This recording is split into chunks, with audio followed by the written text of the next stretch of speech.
I had to say something that makes me sound like a northerner, but it's only 50 degrees. I thought it'd be colder than this. And this is a warm 50 too. This doesn't feel like 50.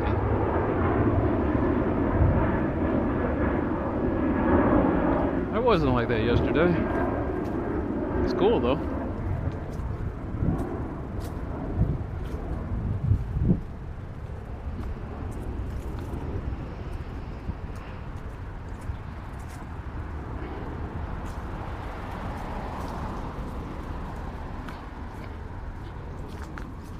Now here's the thing that gets me is last week it was about 40. Hit down in the 30s while I was out there doing sprints.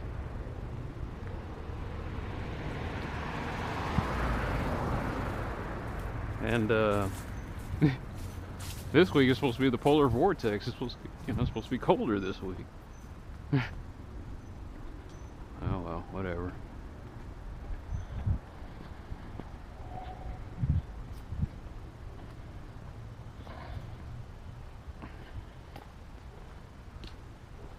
As long as we don't get into that dreaded ice.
I was wondering, were those leaves blown into piles or were they raked? There's just something satisfying about raking versus, I've never used a leaf blower. Seriously, it's not like I'm a Luddite or anything, I just never saw the point in using something that wastes gasoline and money by blowing the leaves into a pile when you've got perfectly good muscle power.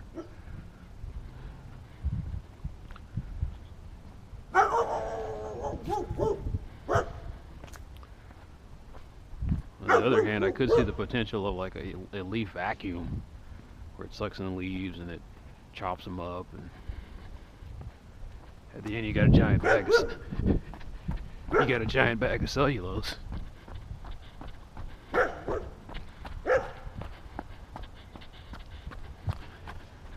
Got a new dog. Look like the old dog. Another white husky / wolf mix.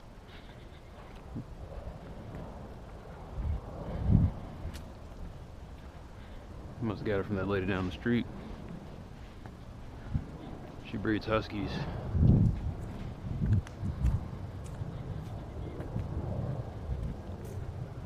Which is weird because I didn't know that. At least her dogs don't. Maybe she hasn't debarked. I don't think huskies bark. At least not hers. Huskies don't bark. I don't think I've ever heard a chow bark.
Yeah, I'm overdressed like this because I keep thinking that at any moment it's going to rapidly drop.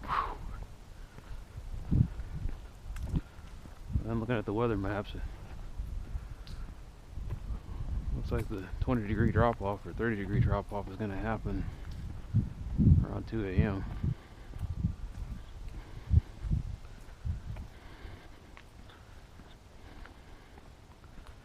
So right by the time the drunks are stumbling out of the bars, they're going to be treated by the cold Arctic blast.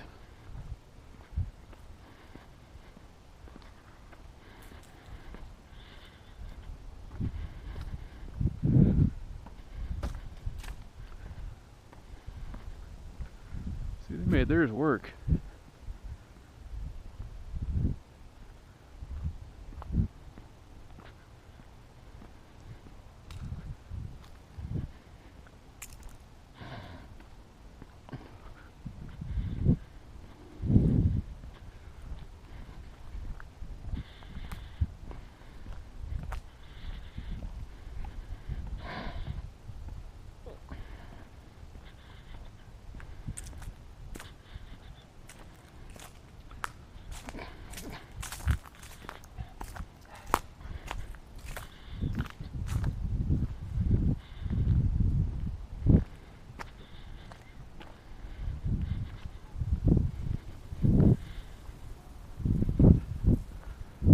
So they're going with the faux brick exterior,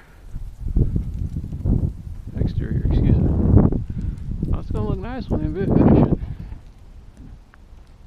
It'll cost too damn much, but it'll still look nice.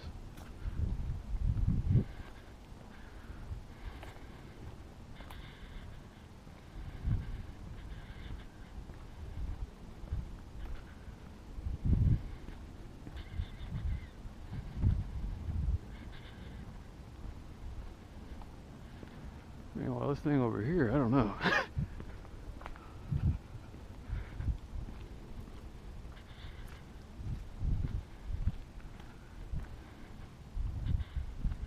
So that's why they put that high pitch roof over there.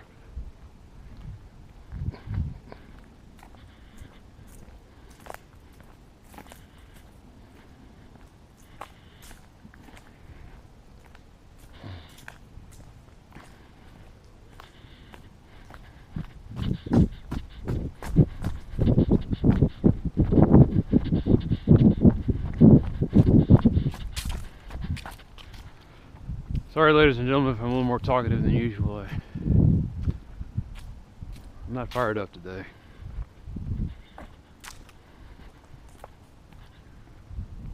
Sometimes I'm not fired up because I'm tired. Sometimes I'm tired and I just gotta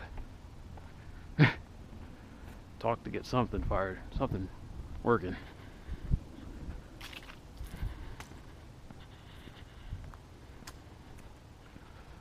But I'm mumbling into the microphone, so half the time people probably can't figure out what I'm saying anyway. And that's a good thing. Most of what comes out is half-baked. It's only when I'm sitting down and pondering things that I can fully bake my thoughts. Right now it's just verbal diarrhea.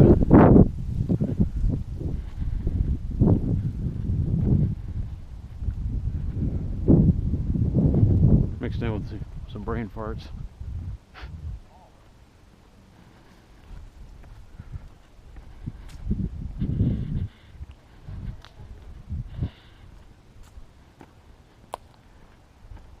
Let's see that mobile home.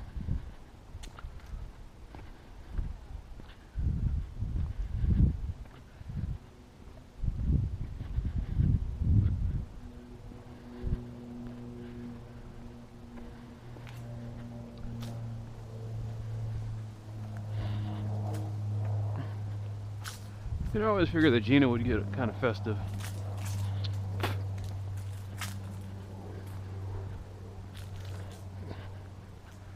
And I hope she didn't get kicked out of the house.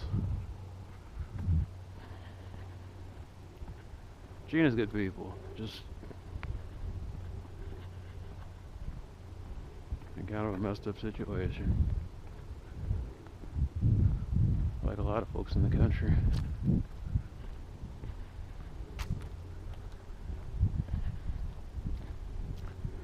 Well, it's just kind of weird to see gentrification actually happen to white people too. Like, you think it's just an issue that happens to people of color? No, it just upper class comes in and says, "I like what you got here. I'm taking it."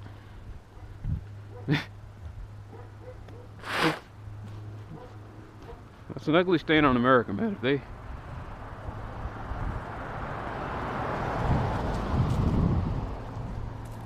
rich white folks got a romantic quality to them. That's really that sums it up.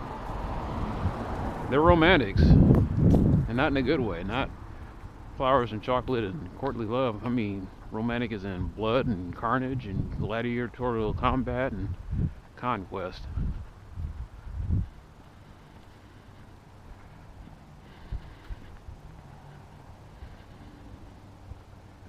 Endowed by the green gods a aristocratic superiority over people.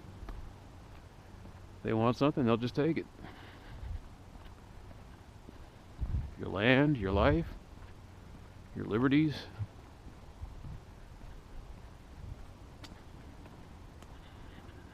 And especially your time.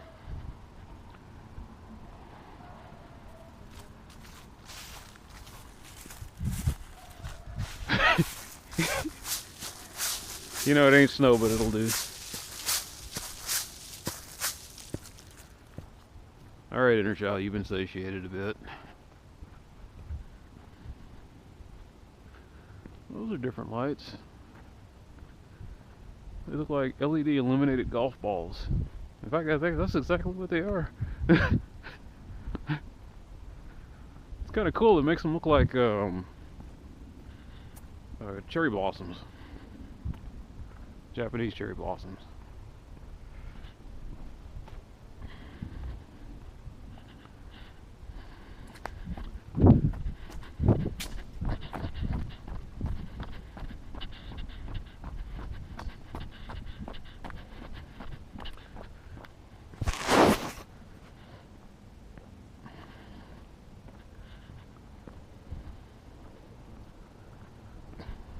Do I resent the rich? No.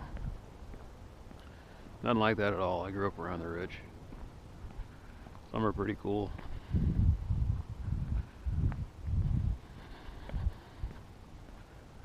No, I have a problem with anybody who money gives them a certain level of power and they abuse the power.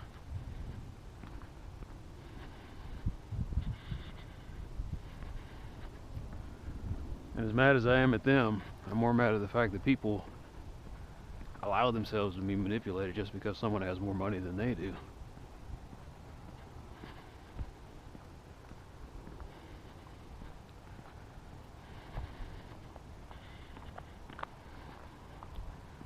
You know, all money is an example of is financial success. It's not necessarily an example of any other success.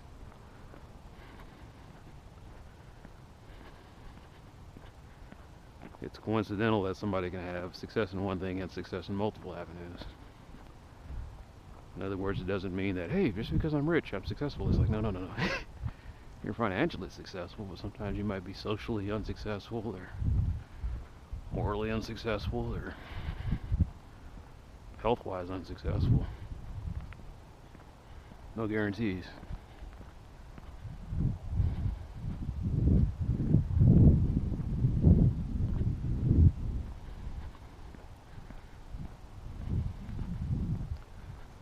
Some of that's the media. You actually go over and talk to some of these folks. They're pretty cool. Like I said, I'll never forget the time that my dad's in the hospital with a stroke. And I'm there to see him, make sure he doesn't get out of the bed and act a general fool. And I had to take a break from him for a minute. And I go out there and I'm waiting in the nurse station. And the nurses have their hands full with this guy in one of the patient suites. They gave him this entire big giant room with a big screen TV and a stocked refrigerator. He had some kind of head injury.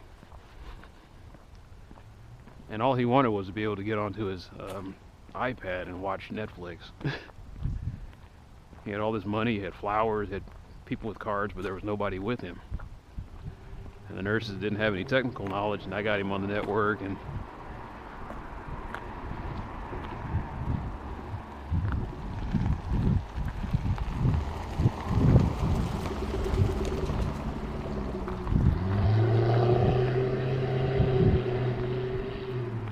that's the example I mean by an abuse of power.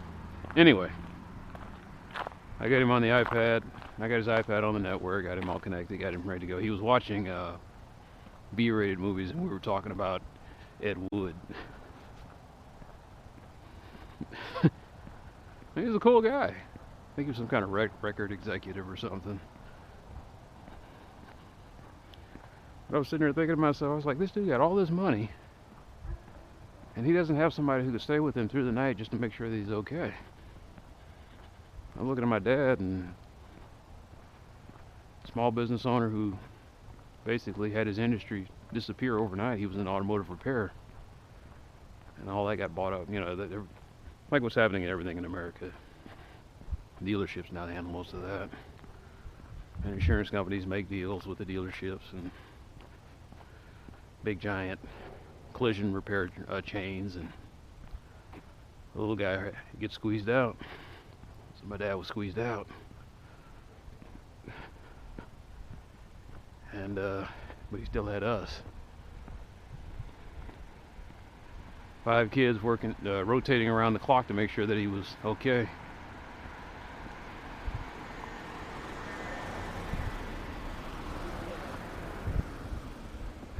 And of course, I had the night shift. I love the night, man. I really do. I'll never get tired of it. I just hate that people corrupt my night. They think because there's no light, they can't be seen. And even in the night, someone's always watching. God, I sound like Batman. Anyway, rich people.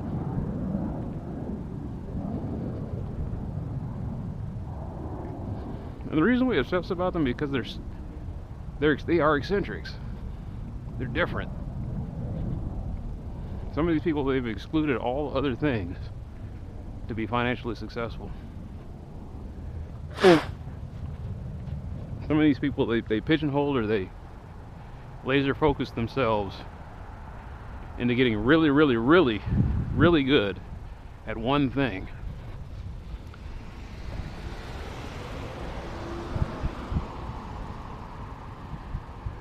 And so the reward for that was riches.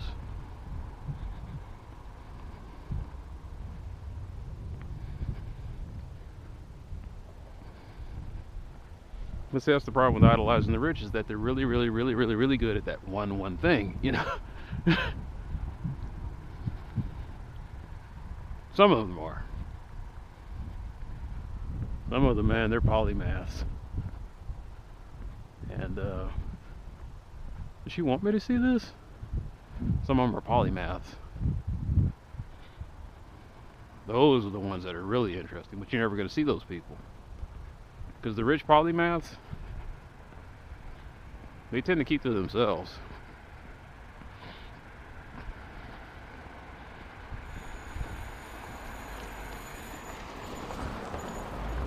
Not only do they keep to themselves, they're so busy that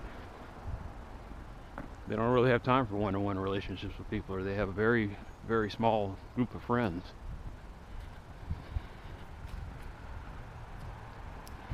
Now,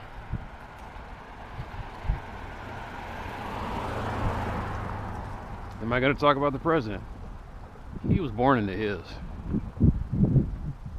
You know, the cool thing about Donald Trump is, and here is cool things about him. The cool thing about Donald Trump is he says, you know, I was born rich, might as well do something with it. He ain't an asshole like Tucker Carlson, but he's kind of close.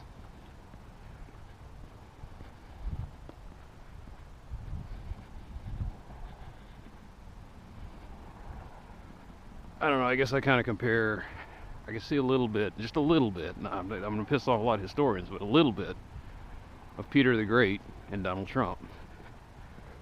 This guy who kind of, I don't know if he's ever disguised himself, but you get the feeling that he's gotten out of the castle walls every once in a while, went to the docks, kind of learned how common people live.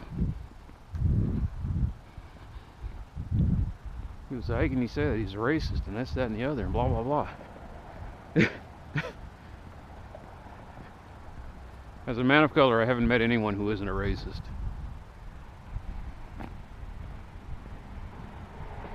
You know, George W. Bush famously butchered the line, the lowered expectations, or the soft bigotry of lowered expectations. That's democratic racism right there.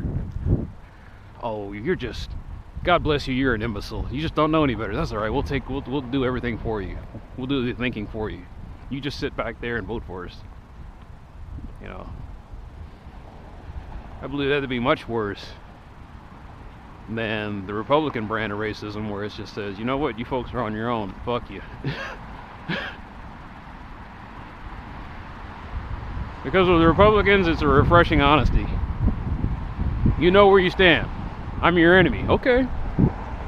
We're enemies. Fine. I got a crowd.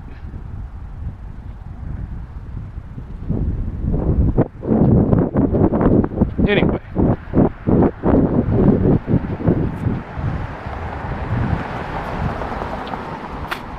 Like I said, with the Republicans, there's refreshing honesty.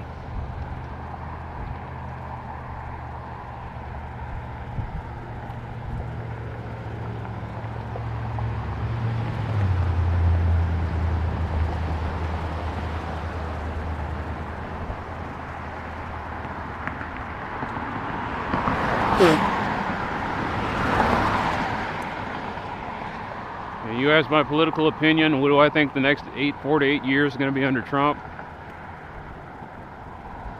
Here's what I can tell you with 100% certainty. A lot of people who are rich are going to get richer. And a lot of people who get associated with those people are about to get rich too. That's the only thing I can tell you with 100% certainty. I don't know if the country's going to do worse. I don't know if it's going to do better. I pretty much think that things will stay the same.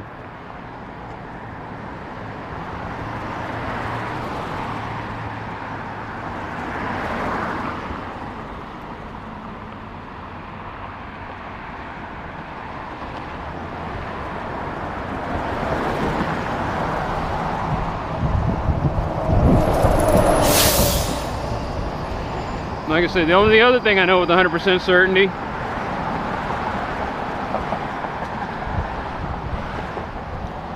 the only way that manufacturing is coming back to this country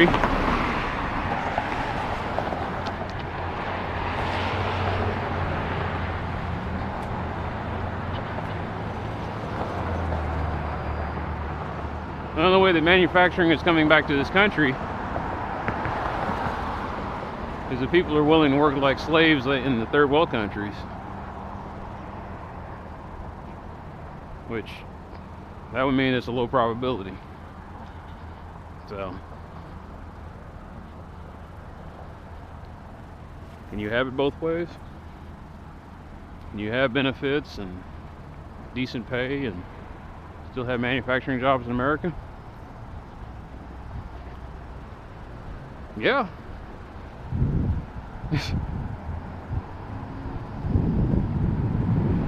But you see, it wouldn't be easy. Greedy people wouldn't get what they really want.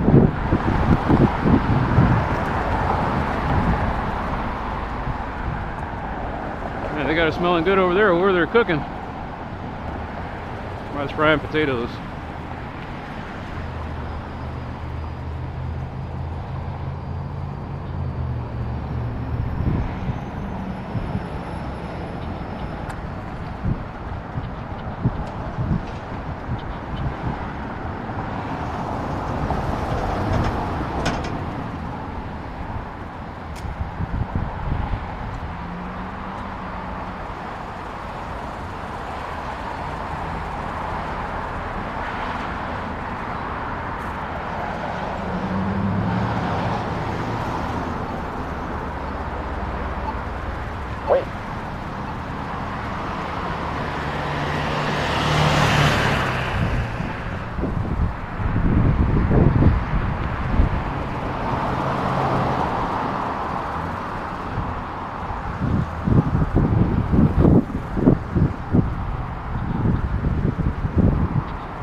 I guess what I'm trying to say is everyone talks about Democrat or Republican like there's a big difference, and they talk about America like it's different. I think the last 16 years have kind of told us that. Maybe even the last 30 years have told us that we're slowly starting to realize we're just like the rest of the world.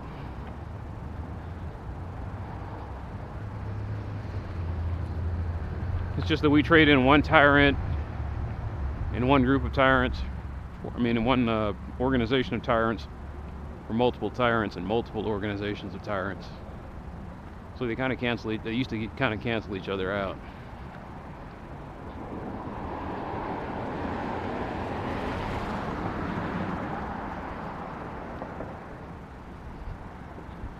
I say used to because the groups are kind of consolidating now. Not kind of, the groups are consolidating now. It's starting to look like something out of Shadowrun. And those who don't know what Shadowrun is, it's a cyberpunk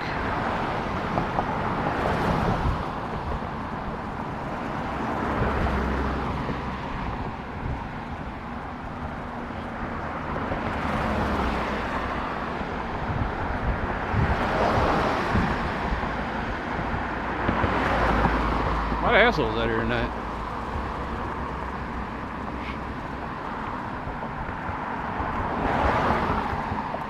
Shadowrun was Dungeons and Dragons based on the modern era.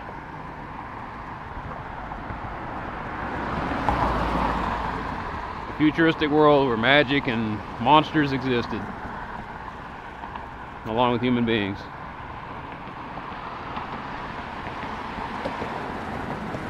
But two things came out of the Shadowrun universe that are part of the mainstream now. The idea of mega corporations and the Matrix.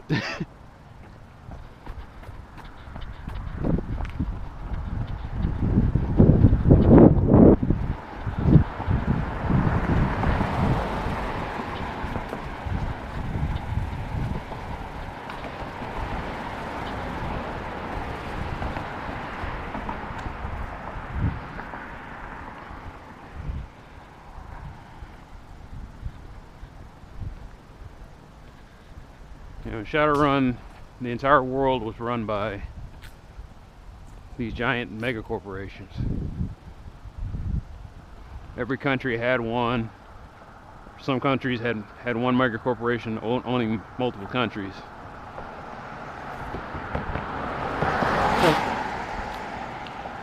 There were no police. There were private security called Lone Star.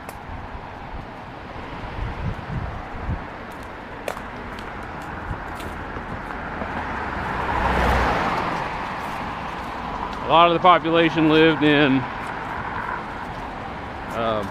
huddled together in multi-family, you know, basically rundown apartments.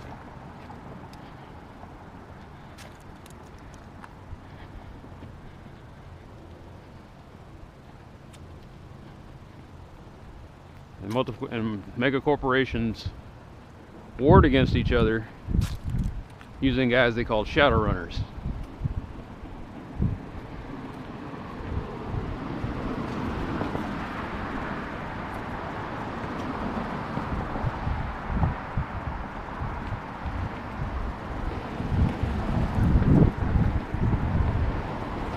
Shadowrunners were basically hackers and mercenaries and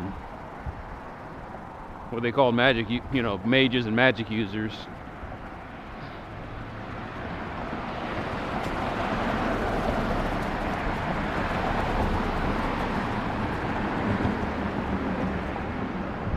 And the Matrix was this giant,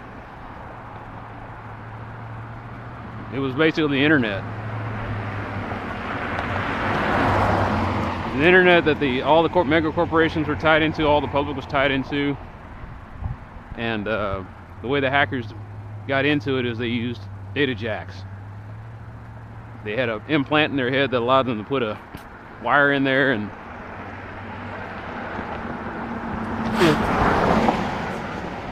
They were totally immersed in the Matrix.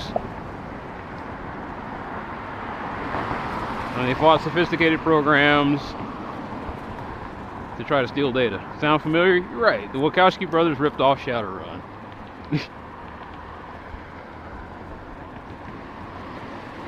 But they did just enough where they took like elements of anime and everything else and just kind of mixed it in and came up with their own thing.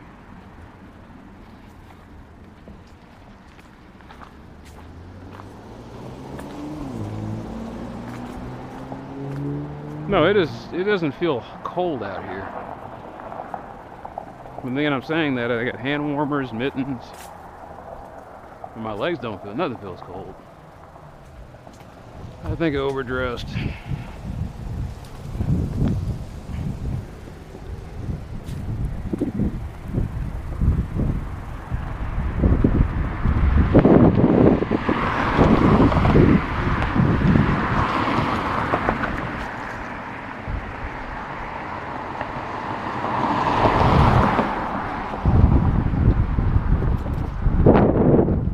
They got bad if I used their porta potty.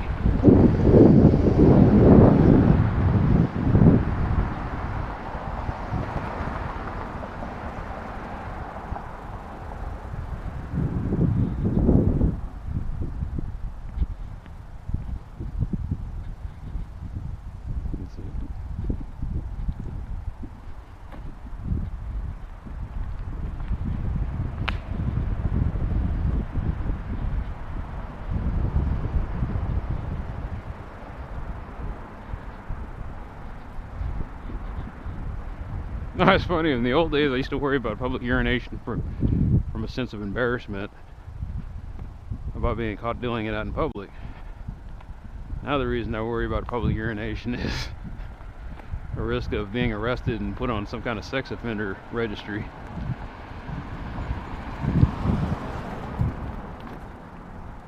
So you want to know how times have changed? That's my thinking is pretty much that's how it's changed. You no longer have the freedom to screw up.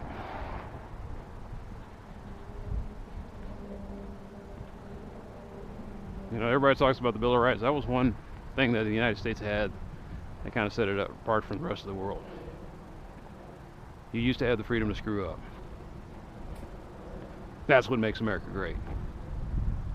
You come from another country, you fucked up somewhere, you did something really bad, you ran off to the United States, and you became a whole nother person. And you hope to God that you became a better person.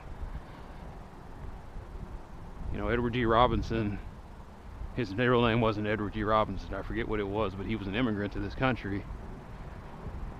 Couldn't do anything in Europe. Comes here, becomes a major motion picture movie star.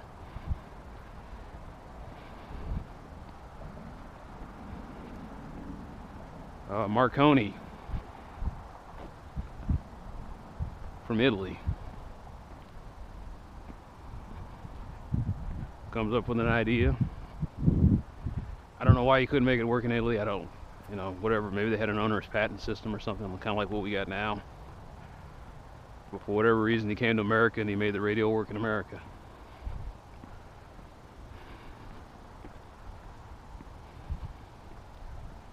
And when I mean the freedom to screw up, I mean he screwed up a lot. He probably lost a lot of money, struggled. But in America, for some reason, he succeeded in developing the radio.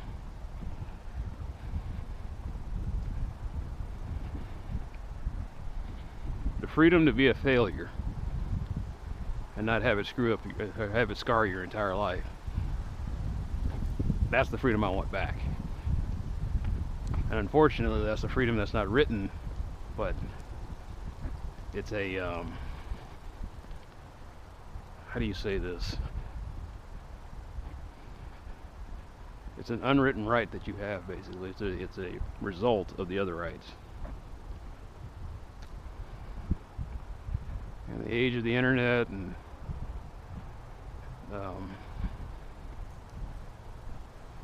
trial by public, what am I trying to say there? God, I can't remember the term.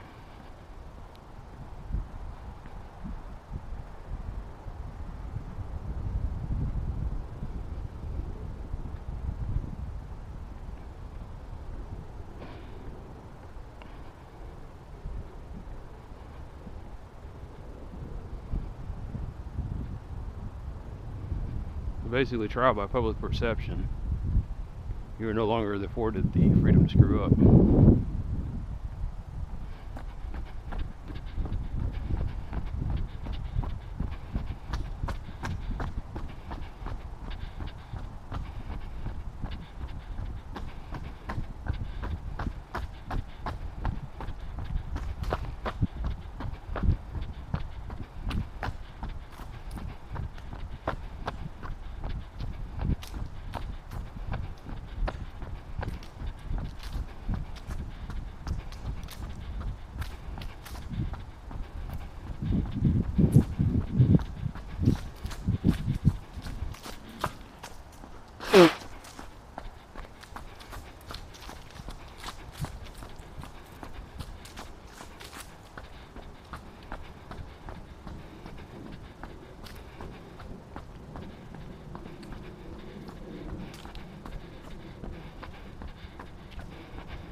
I just realized that Donald Trump is Pat Buchanan without the with charisma.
court of public opinion. That's what I was trying to say.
A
lot of assholes coming down here all of a sudden.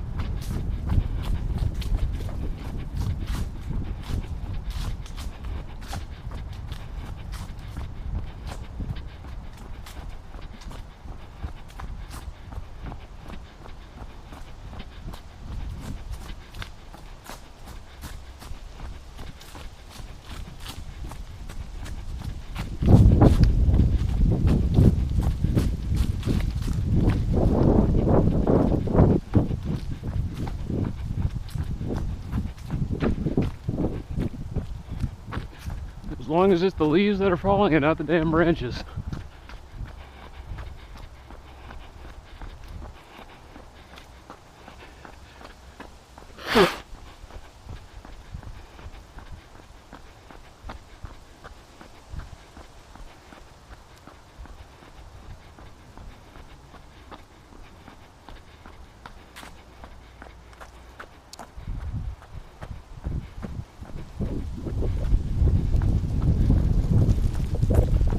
One more time.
Well, that was quick, painful, and satisfying, like a spanking.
I'm gonna say something embarrassing, but I don't care. I don't think anybody watches this video as much as I think they do. What I was saying about public urination, there's nothing more satisfying, and joggers know this, they just, a lot of them won't admit it.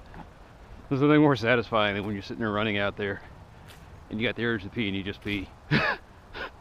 Right in your shorts. That warm liquid running down your legs. And the cool thing is I got these polyester shorts, so none of that stuff sticks to it. It just kind of slides off, and only problem is your socks get kind of soggy. I don't know, man. It's especially satisfying during a rainstorm. The cold rain hits you on one end, and all of a sudden that warm liquid down to the bottom. So that's what I kind of love about the wintertime, I'm realizing. At least until it drops below 40. I suppose I could do it during summer, but here's the kicker. I swear this happens. I don't know if medics agree with me. When my bladder, if I drink too much water and my bladder fills during the summer, I swear my body reclaims it. Like it says, wait a minute, you know, I was kind of hasty getting rid of all that water. Let me go ahead and... So suddenly, if I had to pee, it won't last long. It just goes away.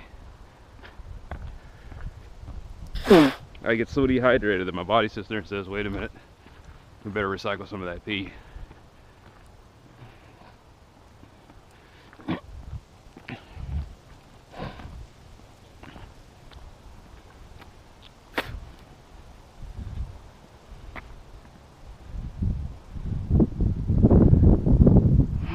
It is getting kind of, well, I think I'm cooling off. You know what that means. Gosh. Am I really cooling off? A little bit. My arms are soaked. My hands will stay warm because I got the mittens on. These are Arctic mittens, and I've got hand warmers inside of those.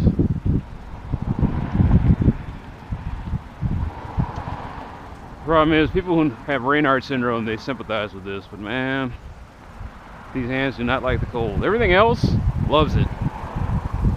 My belly is never cold. My belly loves the cold. My legs merely tolerate it. It's like, yeah, it's cold out here, but I'm good.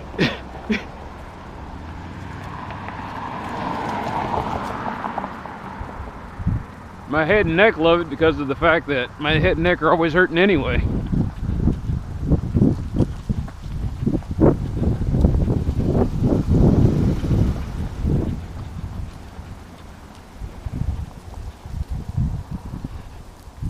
I look at computers all day, I have a sore neck. I'm looking forward to being 60 years old and having arthritis in my neck and everywhere else.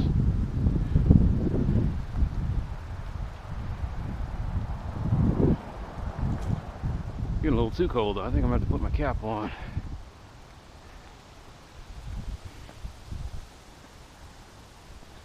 Yeah, now I know it's cold because seeing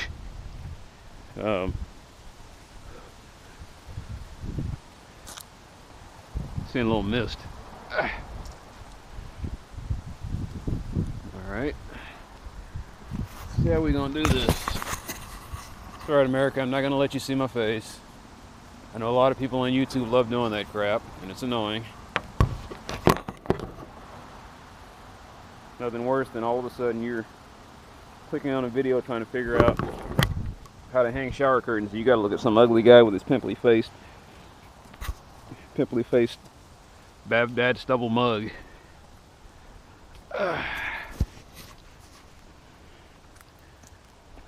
That's my YouTube guarantee. Get it down on record here. I will never intentionally show you my face. I figure you've got enough horrors in your life. Why add another? Nah, I kid. I'm not completely ugly, but I'm not great looking either. Just kind of plain. Like women look at me and they just go, huh? I'm always getting put in the maybe category. It's like, maybe when I'm 40 and I got a couple of kids, he'll start looking pretty good to me.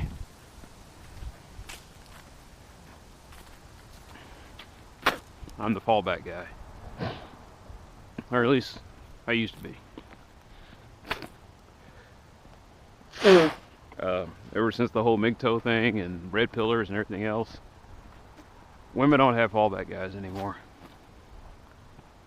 No guy's gonna sit there and wait in the bullpen or the minor leagues to be called up just so they'd be saddled with a has-been.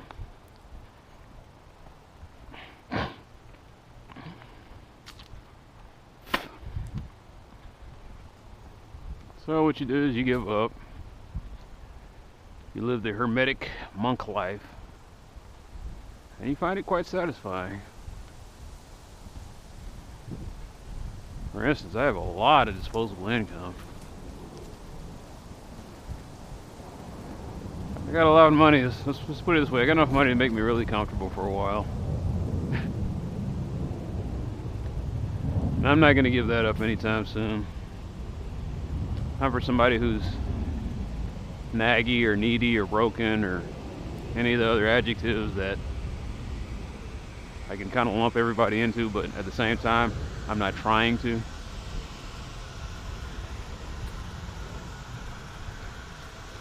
I just know that what happened to me, there was a lot of bad experiences at first. Then second, I got busy. And now I'm just lazy.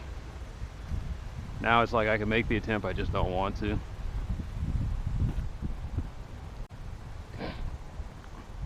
Because I look at dating women the same way people look at eating sunflower seeds. It's a lot of work for very little.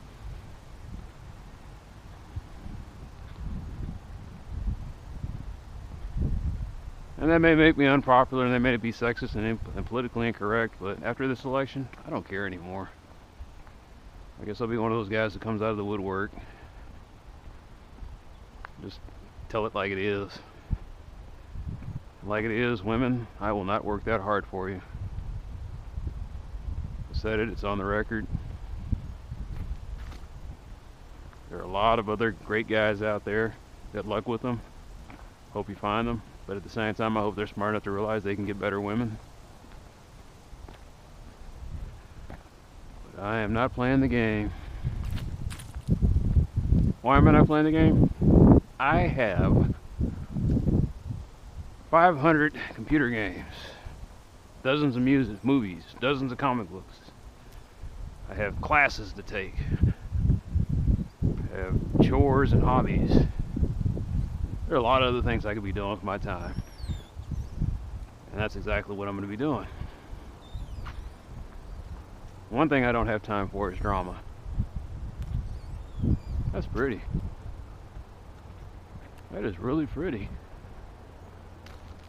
Kind of looks like a protein chain. You know when they put that dye in them and they put them on the microscope? Kind of looks like a dendrite.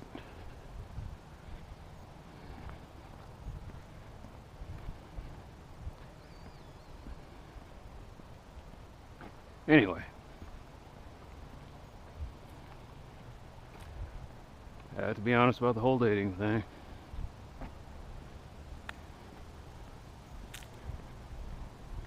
And it takes you a while to figure that out, that you're one of those guys. You're just not going to be the one, that you're not the guy from the rom-com. You're that outlier. And at first it's painful, but then when you accept it, it is cathartic. You're sitting there one day and you're just like, I don't have anybody, but I'm not really broken up about it. I don't think I need anybody. I know that makes me kind of a weirdo and an outcast, but I kind of dig it.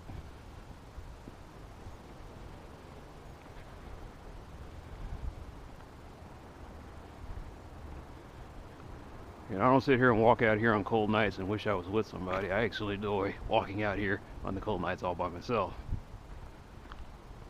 I just have always this overwhelming fear, or not overwhelming, but slight apprehension that at any moment something weird, wicked, supernatural could come out of the woodworks, or just plain old natural, and do me some great harm. Like I said, I realize that I get a lot of that opinion from the media. For the most part, real life is kind of the way they describe, that soldiers describe combat. Long periods of boredom, punctuated by sheer moments of terror. Only in civilian life, it's not really terror, it's just like sheer moments of surprise. Oh! Case in point, my battery died on Monday. What you guys missed out on was somebody hit the curb and blew out their tire and almost flipped over.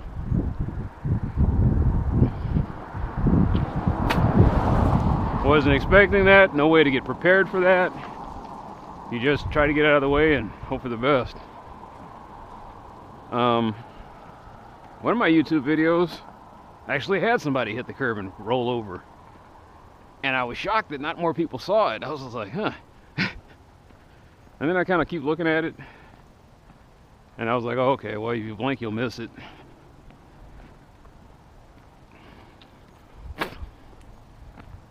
But I had to turn the sound off on my video, so no one would, people would have heard it, they wouldn't have seen it though.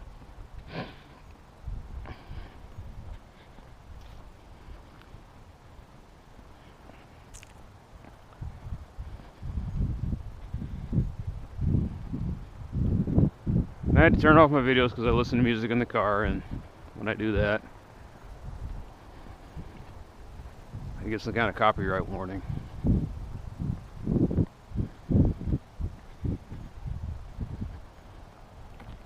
I'm not going to fight copyright infringement. I am going to engage in piracy from time to time, but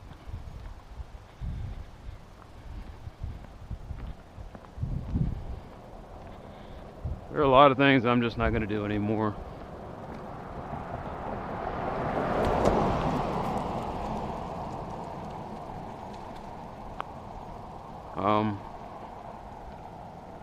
I think there's a certain point in a man's life when he realizes he can't save the entire world, but he can damn sure make sure that he saves the good little chunk underneath his feet. And that's pretty much what I'm going to do from now on. I'm going to work very hard to save the chunks of land underneath my feet. Even soldiers talk about that kind of thing. And I'm not saying I'm a soldier, I'm just saying when I'm talking about the best of us, as comparison, I'm the worst. I'm almost the worst. But the best of us even say, soldiers say, I didn't go out here to fight for the country or all this other bullshit that people talk about. He says, I went out there to fight for the guy standing or sitting right next to me.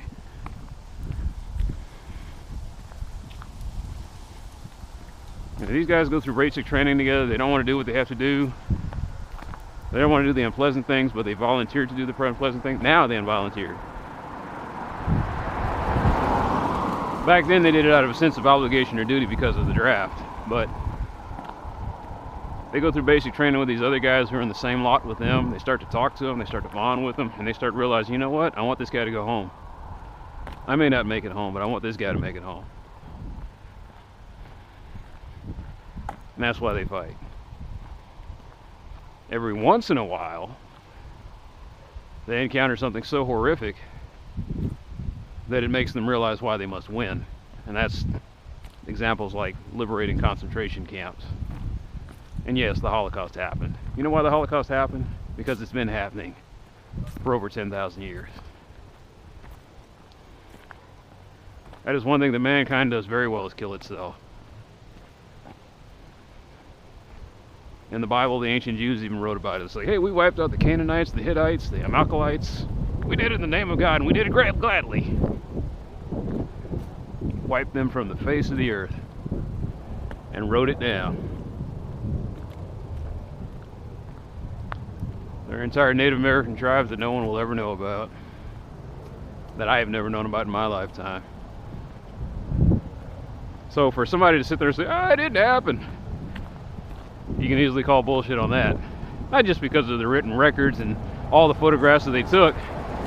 It's because if you're a student of human nature, if you know human nature, you know people do this shit. There's going to be another Holocaust someday. There might be one right now.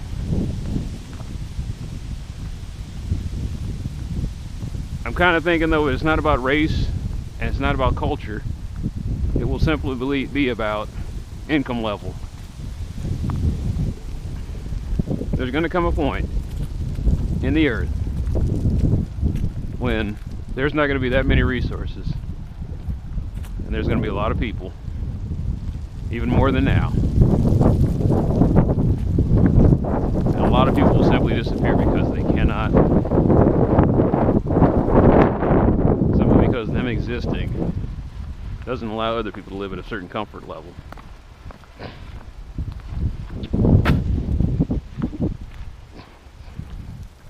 And some might say that's happening now. I know in places in Africa that's happening, primarily because of mismanagement.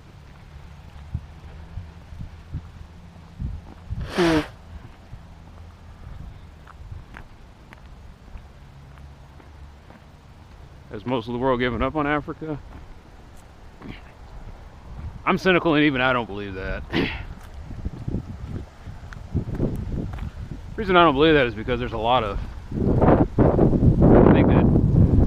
I think that Africa is the next big pool of disposable labor. I think the future of Africa will basically be like, I don't know, like what Ford tried to do with South America. Fordlandia. I think a lot of corporations are going to go down there, get very, very deep ingrained into the areas, replace the local governments, and in Africa you'll probably see the emergence of large numbers of corporate civilizations or corporate citizens. I'm not saying it'll be American companies. Russians may go over there and just start having companies take over everything. The Chinese will probably go over there. Why? Well, one reason I think is because Africa has women, and a lot of places have shortages. And the other reason I think is because Africa has resources, and it's a whole lot cheaper to use just the local resources, including the people, people to mine and manufacture and process the resources, versus putting them in large cargo ships and hauling them halfway across the world.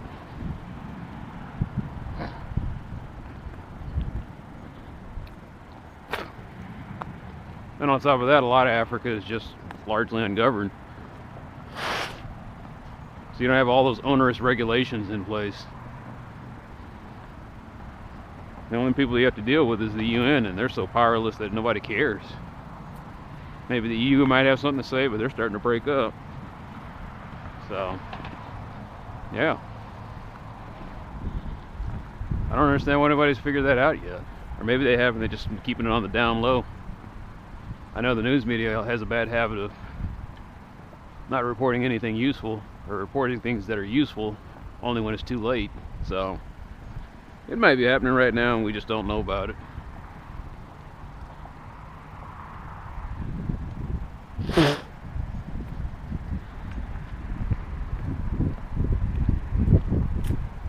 The only thing that would get expensive is trying to put all that infrastructure in Africa.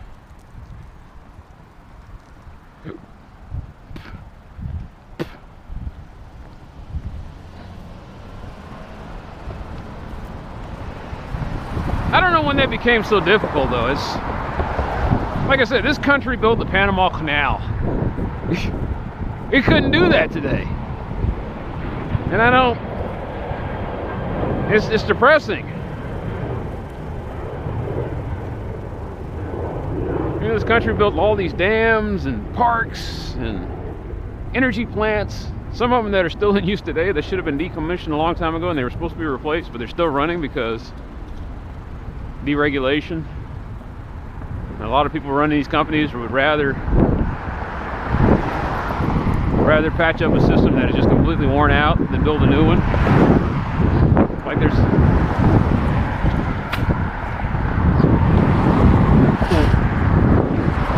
that's my big problem with a lot of deregulation, a lot of companies owning things. Companies don't do what's right, they do what's profitable.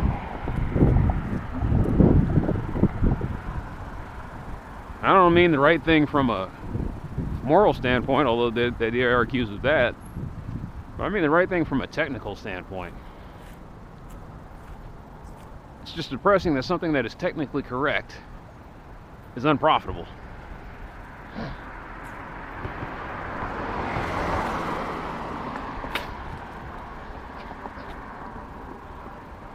It's scary that you can make more money off of flaws than you can off of something that works.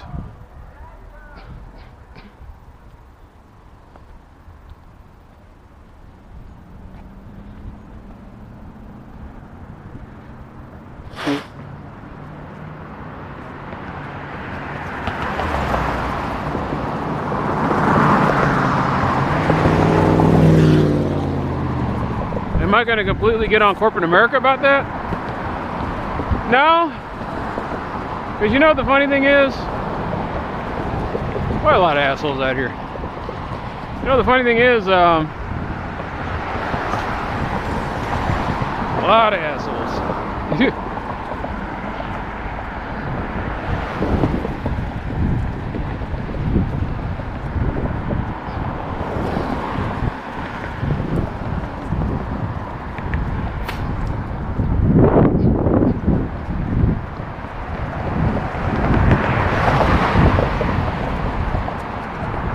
I never get used to that. I go from nice quiet neighborhoods where I was jogging at, and then I come out here and it's just Indy 500.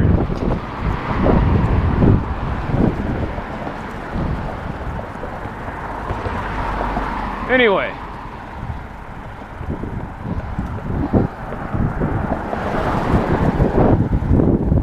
what I was trying to say is that corporations do that, but nature does that too. Nature's a lazy, sorry bastard. She just kind of sits there. She'll do just enough to make it work, and then release that, and then that'll be the thing that runs for 1,000 years, or 100,000 years, or 1,000,000 years. It's that creature with that big flaw.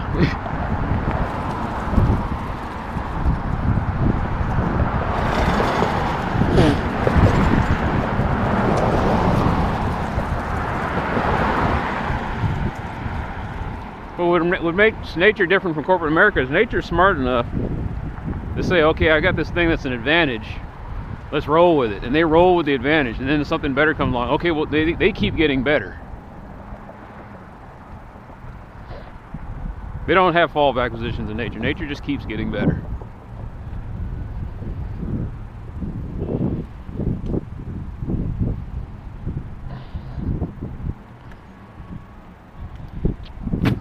If you don't keep getting better, you die. You become an obsolete organism.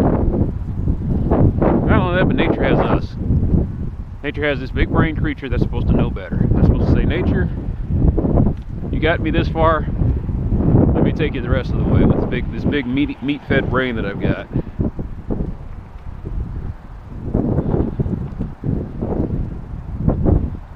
And unfortunately, we just don't seem to be using the meat-fed brain all that much these days. It's like we want to use it less and less.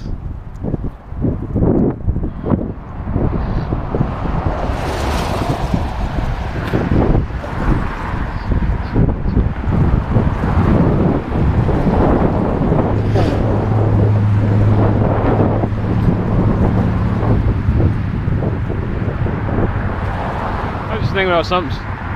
Man, the temperature just dropped. I don't know, maybe it dropped, or maybe it's just because I'm walking now after I was running, I got all heated up. Or there's this cold breeze that's kind of hitting me. My hands are still warm, my head's still warm, but I am definitely feeling a little bit colder.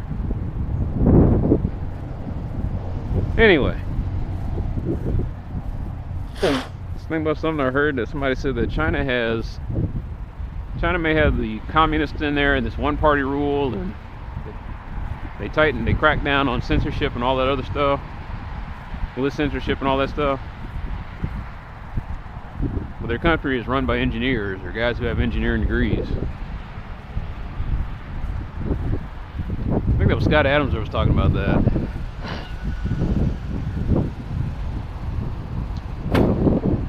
Basically saying that their leaders are smarter than our leaders, and their leaders don't fall prey to persuasion.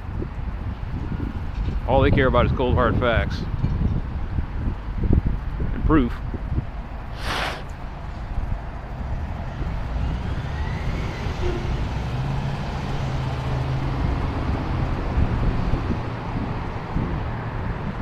In other words, when Trump makes deals with the Chinese, he's going to have to actually provide some meat in the deals.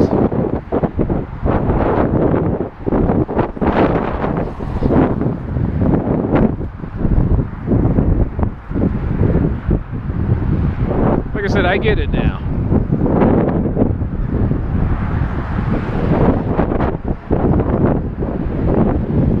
It doesn't matter if your leader's a complete scumbag. It doesn't matter if he's a sadist. It doesn't matter if he's a psychopath. All that matters is how does he look when he's doing all that. It's all about the image. Why? Because people are stupid and they rally behind symbols. And one of the symbols that people rally behind is someone who is the appearance of a strong leader. Yes, it would be nice for them to be a strong leader. But that rarely happens. They just have to look the part. That's why people think Reagan was such a great president, because he looked like a great president. He's sitting up there with the wide shoulders. He's looking up. There's the American flag blowing up in the background. My God. Reagan is strong leader porn. Or was. He was an actor who played a great president. And that was enough for America to rally behind. That's why Hillary Clinton lost. One of the reasons why she lost. She just doesn't look the part.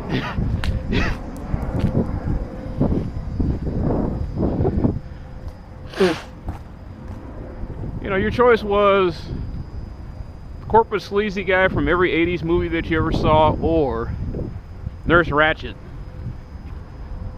No wonder the country chose the guy from the Nakatomi Towers in Die Hard. Yeah, we know the parents are going to blow his heads off, but still, we want that guy. He's got the nice suit. He's got the nice hairstyle. His words are empty, much like his suit. But he's still better than Nurse Ratched.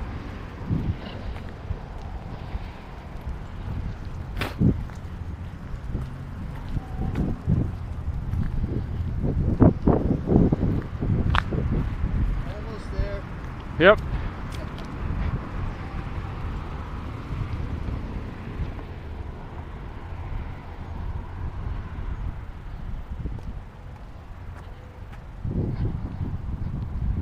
So, I mean, let that be a lesson to the Democrats. You know, they thought Bernie Sanders was a kook. But you know what? This country loves kooks. One of our most enduring symbols in the cinema was oh God, what's his name? Lloyd. I can never remember. Christopher Lloyd playing Doc Brown. Doc Brown could be president of the United States.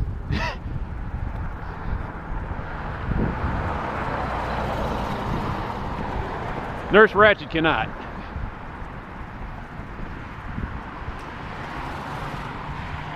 You know, America wants a time traveling DeLorean. It sure as hell does not want more electroshock therapy. Probably needs the latter though.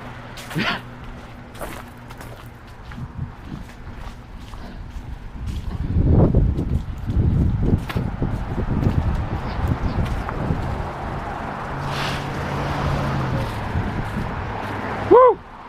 Baracho!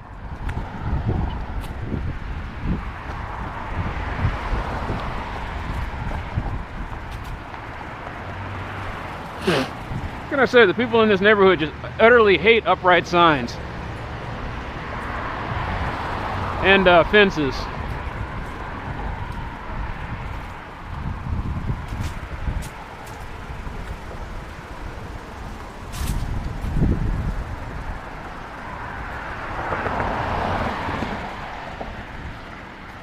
They pretty much hate any standing structure that can be hit with a car.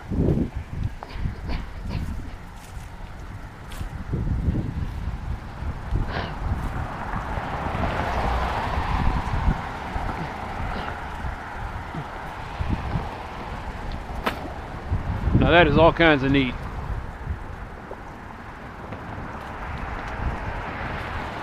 Hey, it's sparkling, it moves, man. It appeals to my reptile brain.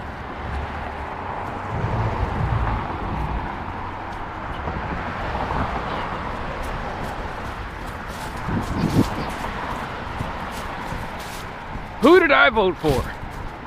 The answer is I did not vote, and I will not vote again.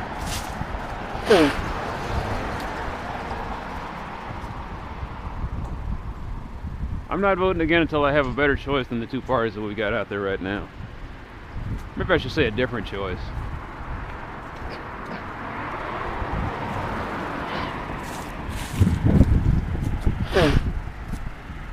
When the idea of democratic socialism is not frowned upon or joked upon, when the idea that a little government oversight and a pretty damn good safety net is not considered possible in this country, I'll vote again. When it's a serious conversation, it's not dismissed as you being some kind of red commie pinko moron, then I'll consider it again. Otherwise, there's just no point.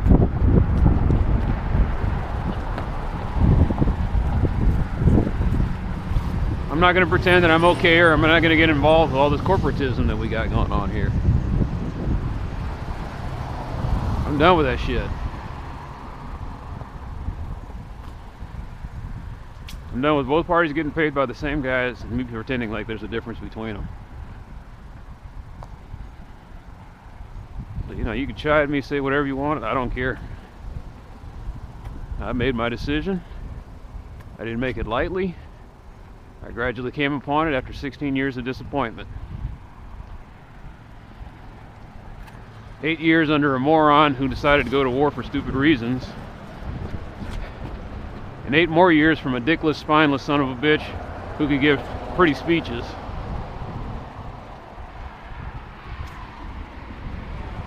Oh sure, he tried to blame the boogeyman and the Republicans, and yes, they were part of the problem. Once again, a strong leader finds a way around that.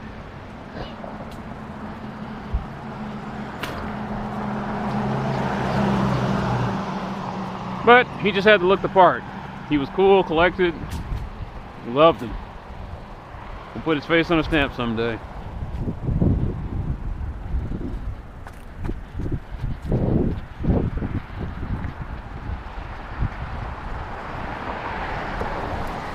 And before you browbeat me, I voted for the guy twice.